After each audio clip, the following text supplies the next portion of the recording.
আসন্ন কোরবানি ঈদকে সামনে রেখে রাজধানীতে শুরু হয়েছে কোরবানির পশু কেনাবেচা। রাজধানীর অস্থায়ী হাটগুলো শুরু না হলেও বিভিন্ন খামারে বেড়েছে কোরবানির পশু ক্রেতার পদচারণা। খামারে নানা জাতের গরু দেখে দামাদামি করছেন অনেকেই, আবার কেউ কেউ নিজ পছন্দের পশু অগ্রিম কিনে রাখছেন। কোরবান তো দিতে হয় আল্লাহ সন্তুষ্টির জন্য, আর কোরবানের বেশ কিছু শর্তাবলী আছে। একটা পশু যখন আপনি চয়েস করতে যাবেন, তো ওটা চয়েস যেই কালারের হয় আমরা ওটাই নিই। মূলত লালটার উপরে আমাদের ফোকাসটা থাকে, লাল রং।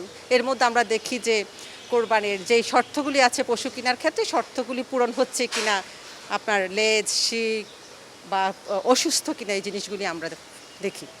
রাজধানী সহ দেশের বিভিন্ন খামারে লালন পালন করা হচ্ছে বিভিন্ন জাত ও মানের গরু। এসব পশু দেখতে প্রতিদিনই ভিড় করছেন ক্রেতারা।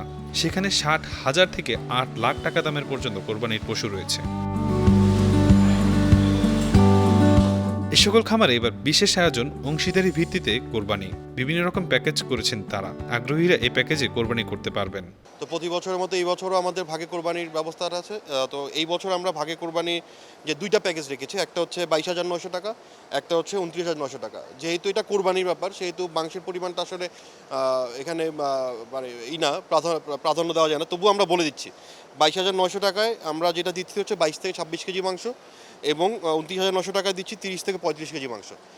এই মাংসটা আমরা আমাদের এখানে ইসলামী শরিয়া মোতাবেক কোরবানি করে যে কোরবানি দাতা তার বাসায় আমরা সুন্দর করে মাংসটা ডেলিভারি দিয়ে দিব নির্ধারিত সময়ের মধ্যে।